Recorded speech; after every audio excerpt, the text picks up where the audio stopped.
So, let's take a breath together.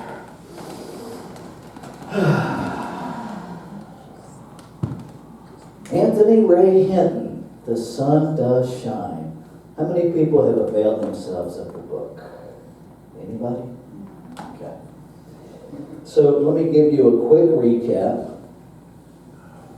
Completely innocent, 15 miles away from where the crime was committed, under the observation of a security officer signed into his job, yet he was accused of and convicted of a crime that was committed 15 miles away.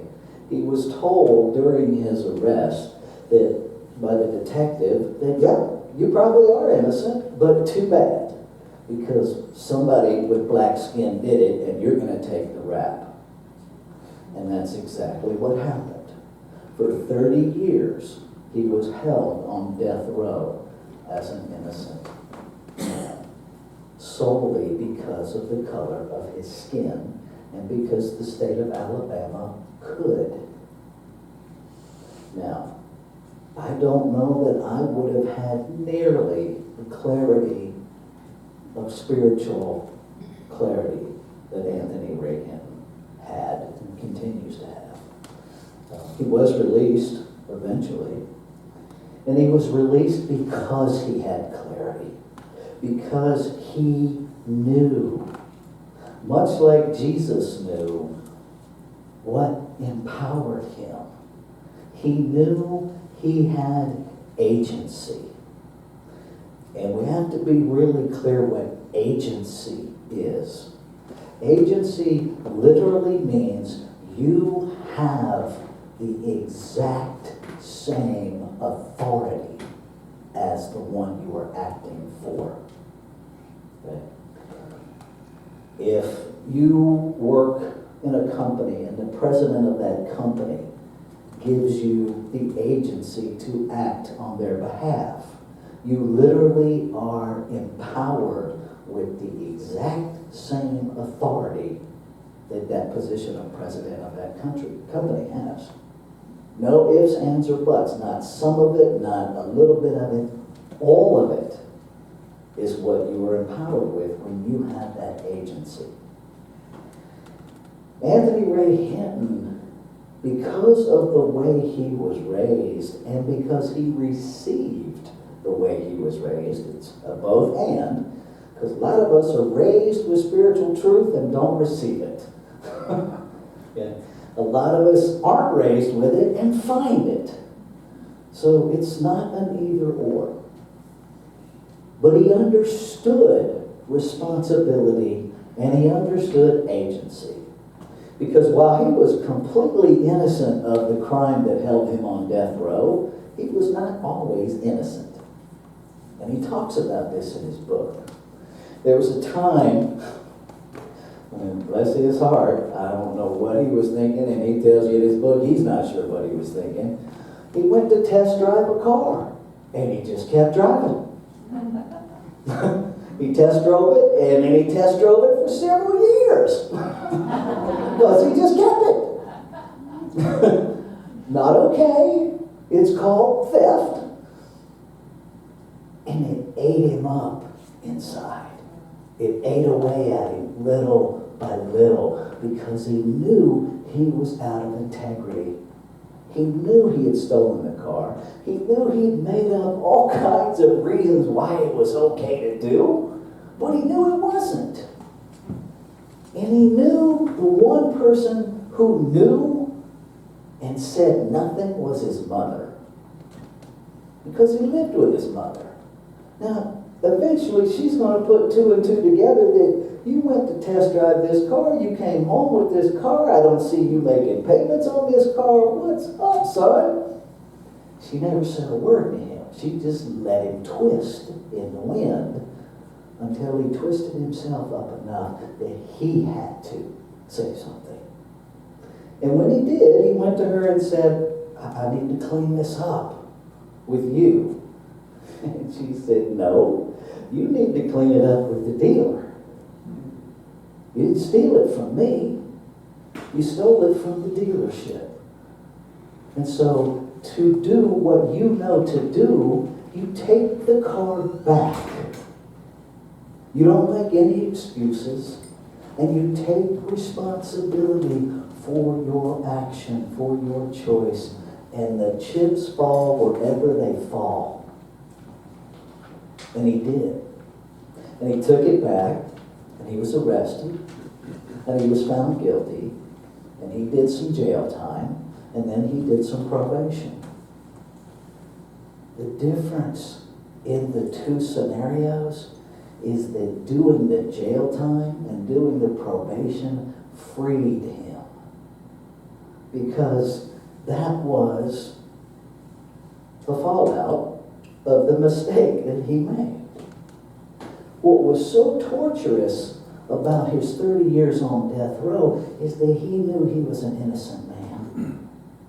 He knew he was innocent.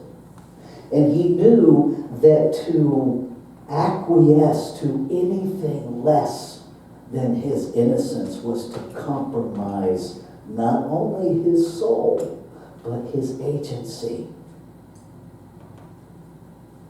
He knew that what is operating in him is God itself. And he knew that to deny that would be to say that it is less than it really is. Much like Jesus' journey. At any point in Jesus' journey, he could have acquiesced and been freed from crucifixion. That was within his power to do. But in order to get there, he would have had to deny the truth of his being. And for both men, death of the physical form was preferable to denying the truth of their agency, the truth of their essence, the truth of who they knew themselves to be. About middle of the way, Anthony Ray Hinton was offered a plea arrangement that would get him off death row. But it meant he had to admit guilt to a crime he didn't commit. The plea bargain was for life in prison, which meant he's never getting out, and he admits guilt that isn't his. And he turned it down and fired his attorney. Because he would rather, and he stated this in his own words, he would rather die physically than compromise the truth of who he knows himself to be. Now, I would like to stand here and tell you that I live my life from that perspective 100% of the time. I don't. There have been times in my life where, much like Peter, I deny my insides because of what other people might say or think. Now, those are in the past, I hope. But until I'm given another opportunity, do I really know? Not really. I can set an intention, but I can't predict the future. I can't. I would like to tell you that as a spiritual activist, that no matter what happens to my physical being, that I will stand up for equity. But I won't know until I'm there. I won't. None of us will. The journey is getting clear about our agency. Who are we really? Because I'm here to tell you that individual that you see in the mirror is not the truth of who you are. It's not. That's the container that the truth of you is traveling in. And if you notice, over the years, the container changes. Right? What's inside of you never changes. It is unchangeable. It It is always exactly what it is. Perfect peace, infinite abundance, absolute intelligence. It is that thing that holds everything that we have ever experienced together in perfect order. That's your agency. That's the power that is at your fingertips. And it's at your thought. We are it in form. There's no such thing as your mind and my mind. So if you're living in that delusion, let that go. That came with your PhD at MSU. Those folks that have been in class know MSU is making stuff up. We all have a PhD in it. Okay? There's one mind. We all use it. Your agency is that one mind. How you use it is your use of the creative process. You don't have a separate creative process. And that's how it is that Horatio Dresser 100 years ago understood that all true justice must be social, because there's nothing I do that doesn't impact you. There's nothing you do that doesn't impact the whole, because we're all operating from one mind. We're all that one mind in form. So there's nothing else. There's no point of separation where you can't be impacted. Now, I get that's kind of challenging for our human ego brain to wrap around, because I look around the room and there's 4 different bodies sitting right here on the front row. And my little ego goes, you're out of your mind. Look, well, let's count. There's this many separate people. No. There are that many individualized expressions traveling in containers that appear separate. But in truth, it seems really solid, right? I hit my head on it one day. It felt really solid. It's not. Scientifically, there are no 2 molecules touching in this lectern. Nothing is touched, so it can't be separate. We're all floating around in the same quantum field. That's it. We are it, as it, it within us. I know that's a lot to wrap our little human heads around. That's why we keep doing it. That's why we call it spiritual practice rather than spiritual, I got it. Because as soon as I get it, something happens and it's like, wait, where does that fit in? So we just keep getting it over and over and over. And all we're really doing is recognizing, recognizing who we are. Because the truth of you can't be seen. Can't be seen. So stop looking for it in yourself and one another.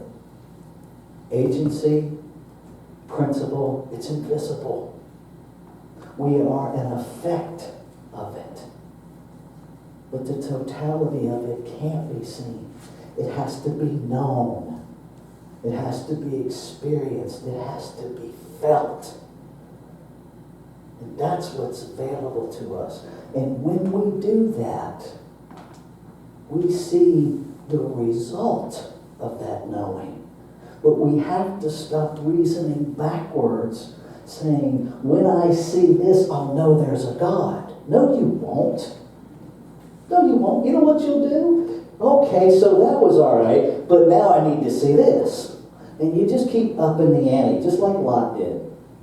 Okay, whether you're a Bible person or not, there's a ton of lessons in that book. Just the lessons themselves. About human nature and about how we function. And so we set a standard that says, when I experience this, I'll know. And then we experience that and the ego ups the ante. How many of you do that with each other, with your kids? You set the bar, and then as soon as they reach it, nope, move the bar. How many of us grew up with that system where we grew up feeling like we're never going to be enough? Because every time we meet the standard, it moves. That's a human thing. Guess what your standard is? Spiritually. Just be. Just be. You don't have to become anything. In fact, you can't. You already are what you're trying to become. Our job is to reveal it. To reveal it. Everybody familiar with the peeling of the onion, yes? What's inside of you is. It just is. It is divinity experiencing itself as your life. You don't have to become that. All you have to do is remove everything that's not that. Quit trying to become it. Be about the business that Ernest Holmes talked about. Neutralize thought. He didn't say get rid of thought. He said neutralize it. If I have a bottle of water here and I put red food coloring in it, anybody in here capable of getting that out? I want to talk to you if you can. No. But I can put other chemicals in there that will neutralize it. That will eliminate the effect of the red and bring the water back to clear. That's our job spiritually. Is to neutralize thoughts that are not true, that are not the agency. And it's just that simple. And by simple, I want to be really clear. I am not saying it's easy. It's really simple to change the tire on a semi if you have all the right equipment and know how to do it. If you don't, I suspect it might be a bit challenging. So we come here and we get the tools and we get the equipment and we practice and we practice and we uplift one another and we remind one another when we're going through our stuff that that's not the truth of you. You're so much more than that, and I love you right where you are. Right where you are. Anthony Ray Hinton knew he had agency. And he also knew the power of that agency. And what he stayed away from consciously with great intention was to never say, I just want out of here. He never prayed that. Because he knew that death was one of the ways off of death row. That's not what he wanted. What he wanted and what he prayed for consistently was that the whole truth be known. That the truth be revealed. And it took 30 years for that to happen. Our job in the creative process is to have clarity in our thought, in our belief. How it happens is none of our business. And that is the hard part for our ego. That is the operation of law. The timing, the form, the effect, not ours. Ours is to know in principle. And then know that however it shows up is exactly how it's supposed to show up. Because that is the unhindered, unfettered, unimpacted by any thought activity of law. It doesn't have an opinion. It's just the doer. That's the aspect of the creative process. It does it. Our job. I'm going to close with this to double us back to the I believe statement that pairs with this month. I believe in the direct revelation of truth through my intuitive and spiritual nature. That's your agency. And that anyone may become a revealer of truth who lives in close contact with the indwelling God. That just says to know who you are and operate from there. Nothing in there tells you to do a thing. You don't have to. That's not your job. Your job is to know your agency. Your job is to be in communion with the truth of who you are. Because in doing that, you compel the activity of law to do what it does. Let's take this into prayer.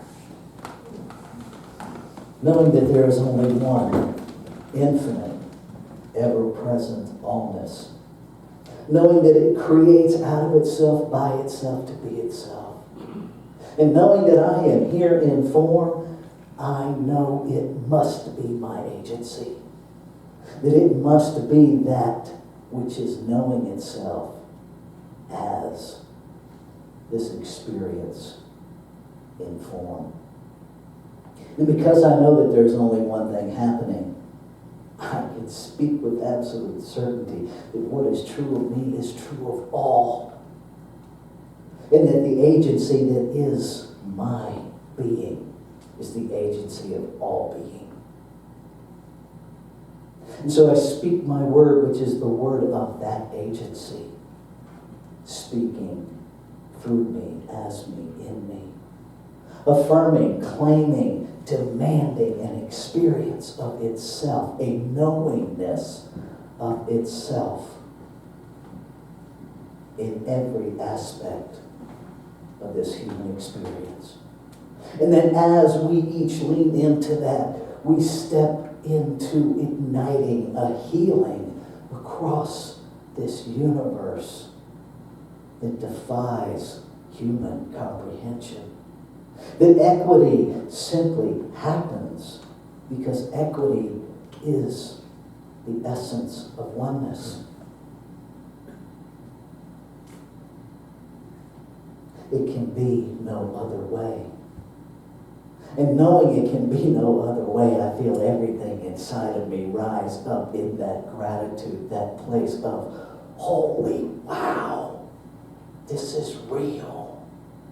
This is how it works. And I feel every fiber within me and without me come together in the recognition of hallelujah. So grateful that it is the way it is, and that I know this to be truth. And so I invite you, if you know this as well, if you claim this prayer as your prayer as well, that you join me from that place of gratitude, from that place of knowing that you know because you know, as we say together. And so it is.